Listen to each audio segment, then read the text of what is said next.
Nithyananda.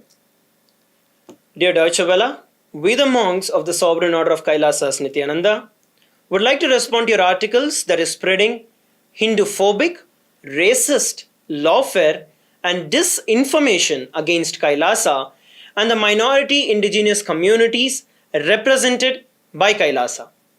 This is in regard to your article that is published on your website on 1st of December 2023 and attributed to AFP AP titled, quote-unquote, Paraguay official ousted amid deal with non-existent country.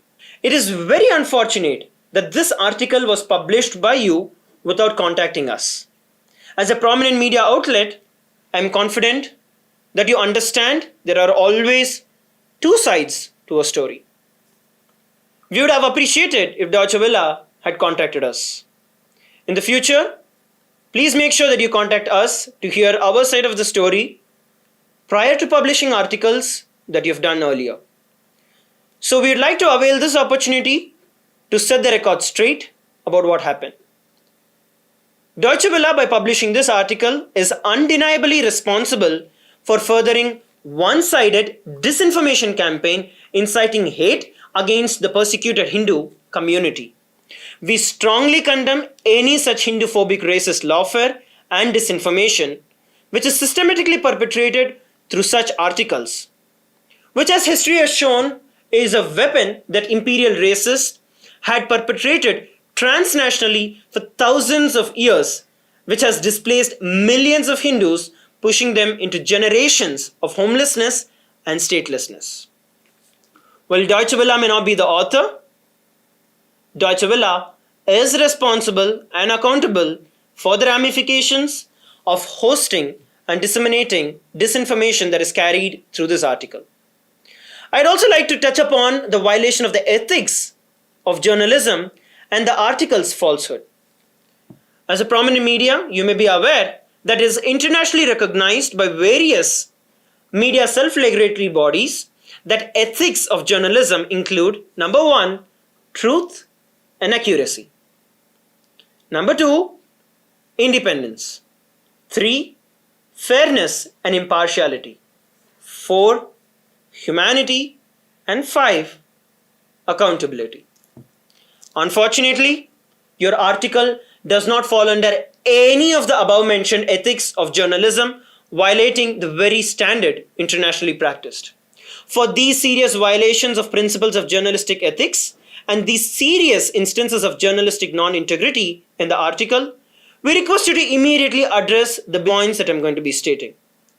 In your article, you falsely refer to the SPH, quote-unquote, as fugitive, fled India in 2019, wanted on various criminal charges. You also have made several statements regarding the false allegations of sexual offenses. Let me put it clear and straight. The reviver of the United States of Kailasa, the Supreme Pontiff of Hinduism, Jagat Guru Mahasannidhanam, His Divine Holiness Bhagavan Nithyananda Paramashivam, has dedicated his life to the revival of Kailasa. He has over 4 decades of service history and numerous accomplishments to his credit, and each and every one of this have been well documented and presented for every one of you. The Supreme Pontiff of Hinduism is not a fugitive, but the Supreme Pontiff of Hinduism is a persecuted individual whose basic human rights have been brutally denied. This, once again, is well documented with a plethora of evidence. Additionally, Interpol has rejected any request to issue any notice for the Supreme Pontiff of Hinduism based on the evidence that was presented to them, clearly establishing that what the media has stated is not true. Furthermore, the media has falsely stated, quote-unquote, Nithyananda, who is wanted in India on several charges. It is important to note that despite nearly 15 years of malicious prosecution in India, the Supreme Pontiff of Hinduism has not been convicted of any crime. 0 crimes. The unproven allegations in India of rape are false and malicious. Once again, this is again well documented with ample evidence. The Supreme Pontiff of Hinduism has been proven innocent and exonerated in US judiciary more than 10 years ago. An Ohio federal court ruled in favor of the Supreme Pontiff of Hinduism and fined the false victim nearly $500,000 in penalty. This was in the US court, the District Court of Ohio in case number CB 526. We need to understand the Supreme Pontiff of Hinduism is a persecuted individual whose basic human rights were brutally denied, and he has been subjected to a decade-long lawfare. It's also noteworthy that many prominent world-renowned human rights advocates, including King's Counsel, Mr. Jeffrey Robertson, has given independent reports and legal opinions attesting this. The omission of the US court orders that exonerate the Supreme Pontiff of Hinduism's false accusations, and at the same time, in sharp contrast, actively spreading disinformation in relation to the above-mentioned false accusations has amplified our already persecuted minority indigenous Hindu communities of Kailasa. Once again, we strongly condemn this racist lawfare and disinformation that is perpetrated through the media by such false statements. Your article falsely stated, particularly referring to Kailasa as, quote-unquote, a non-existent country, a fictional state, a fictional country. I'd like to clarify here. Is Taiwan, Kosovo, or Palestine a state? Some would say yes, others would say no. But what is incontrovertible here is that self-determination, a term used in the United Nations Charter and various other international regulatory bodies, this self-determination is a human right which is enshrined in multiple international instruments. Another incontrovertible human right is the right to freedom of religion. These are the rights that are being exercised by all of Kailasa's citizens. Kailasa may be less recognized compared to other states, but that does not deny the people of Kailasa from exercising their fundamental human rights and the political rights of building a diplomatic relation and recognition. Kailasa is a sovereign entity as per international law. Kailasa by its very nature is non-violent, a humanitarian service-based nation. And we are being hammered, we are being persecuted by Hindu-phobic, Hindu-mesic, racist forces denying our right to exist, denying our right to get recognition, denying our very right to survive. People with a common origin, history, language, culture, customs, and a religion can turn into a nation through the awakening of a national consciousness. A nation can exist without a state, as is exemplified by various stateless nations that exist today. Citizenship is not always the nationality of a person. The United Nations International Covenant on Civil and Political Rights, ICCPR, recognized by 178 nations, in its very first article declares, all peoples have the right of self-determination. By virtue of that right, they freely determine their political status and freely pursue their economic, social, and cultural development. I also want to share further details about the hate crimes and shocking racism in the article published by Deutsche Welle. Around 3200 BCE, 56 such nations protecting the civil, political, religious, and human rights of 10,000 indigenous minority communities. The Hindu Holocaust is the biggest physical and cultural genocide of the indigenous people on planet Earth. More than 500 million indigenous Hindus were killed, massacred, raped, and brutalized in the most barbaric ways. During these 5,000 years of Hindu Holocaust, not more than 3,000 of these indigenous communities remain alive today. This was and is the biggest crime against humanity in the world history, displacing millions of Hindus, pushing them into generations of homelessness and statelessness.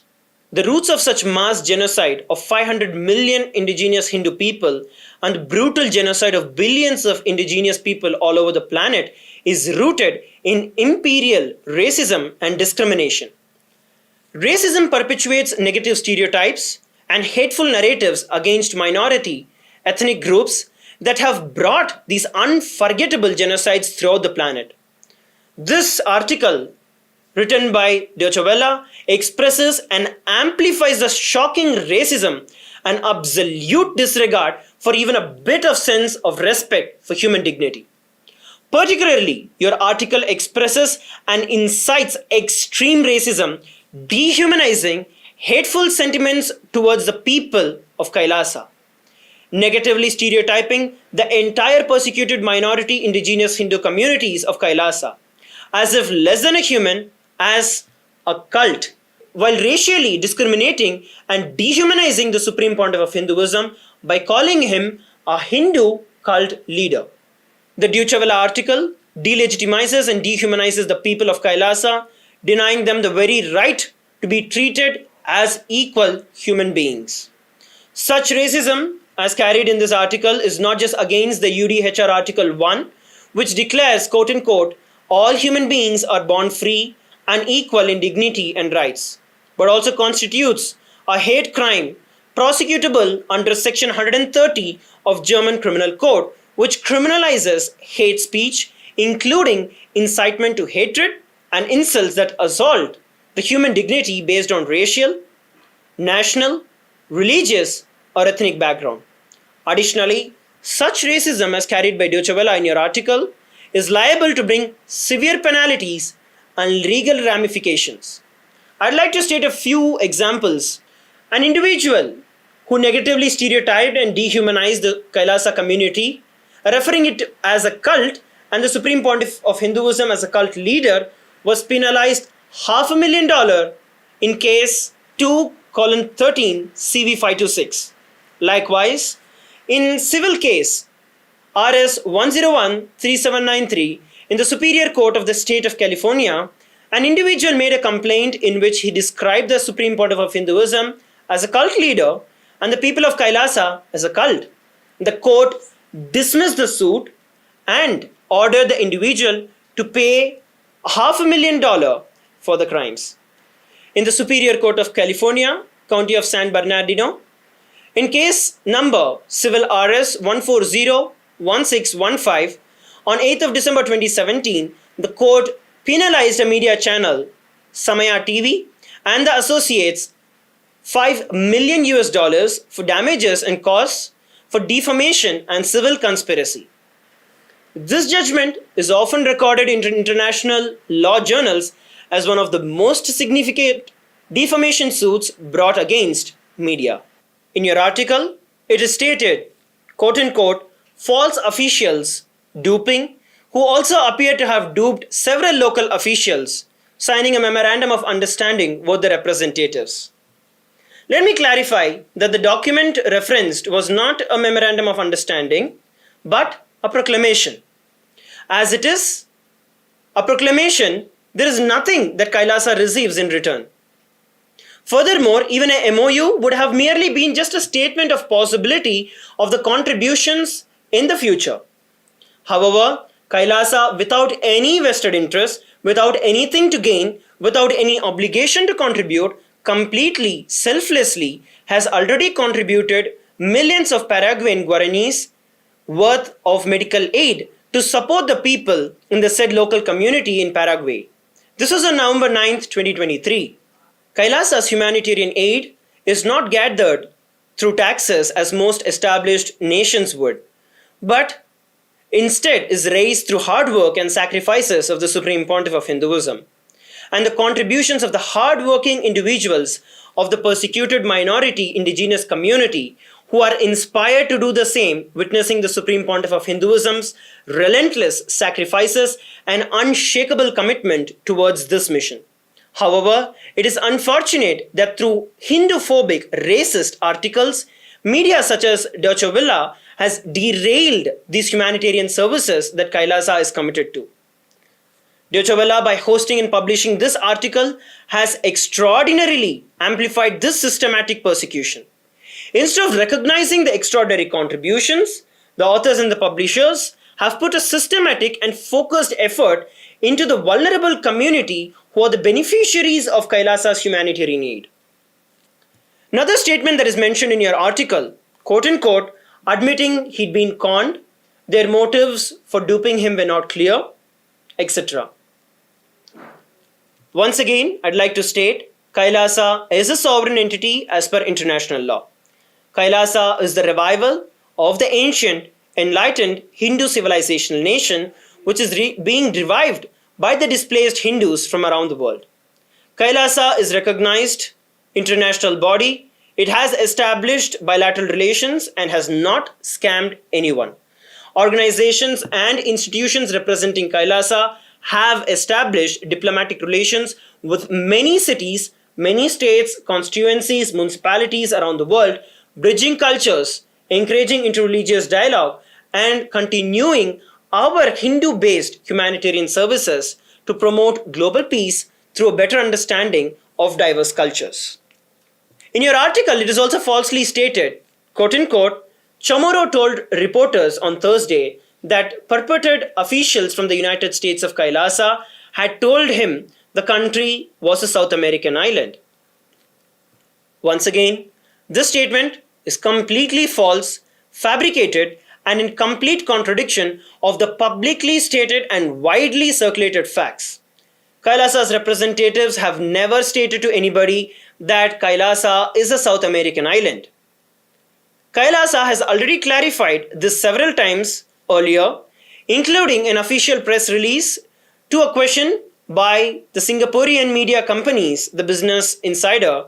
Additionally, neither has Chamorro nor any other official anywhere have made any such statements to any media or to any person to such effect.